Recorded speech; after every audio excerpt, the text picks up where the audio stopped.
Thank you, Reverend Dr. McMickle. That was beautiful. Thank you so much. You know, with everything that's going on, faith has never felt more important in our spiritual beliefs, in our communities, and in the potential of our nation. You remind us of all three.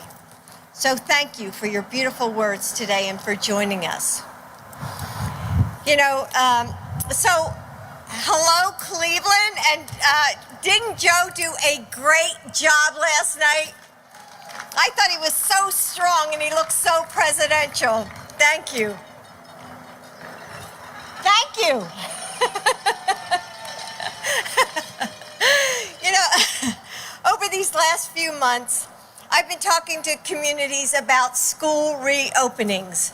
And a few weeks ago, I spoke to a public school counselor who told me something that really I won't forget. She said, the two most important roles in my life are being a school counselor and being a mom. And right now, I feel like I'm failing at both.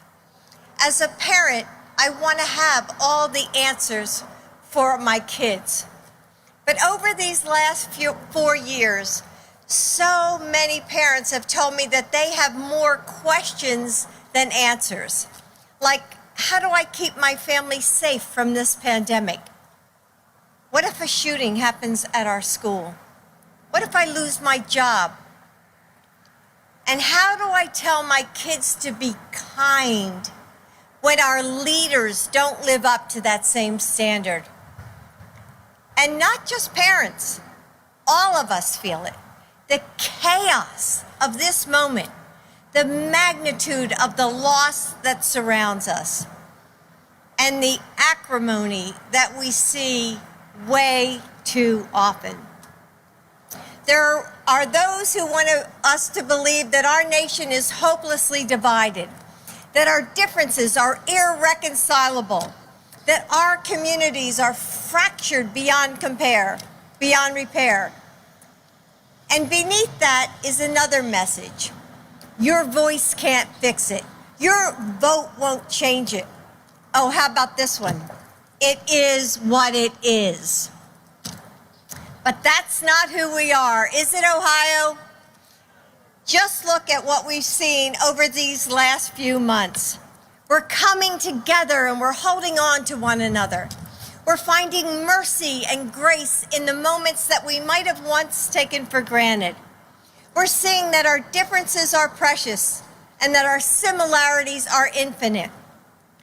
Democrat and Republican, rural and urban, our communities are showing that the heart of this nation still beats with kindness and courage. We don't agree on everything, and we know that we don't have to. We can still love and respect each other. We care more about people than politics. And we know that we are not fractured. We're not broken. We're becoming something new. We just need steady leadership to help us heal and move us forward. And that's my husband, Joe Biden. He will be a president for all Americans. And he has a plan for all Americans. He and Kamala have the fortitude to lead us out of Donald Trump's chaotic America. They have the character to help us heal and the vision to help us rebuild for a future that is better than ever. But they can't do it without you. Because this is it. There are no do-overs. We can't sit back and just watch what happens. We have to decide what happens. Cynics play to our fears. They tell us that we can't make a difference because they don't want us to try.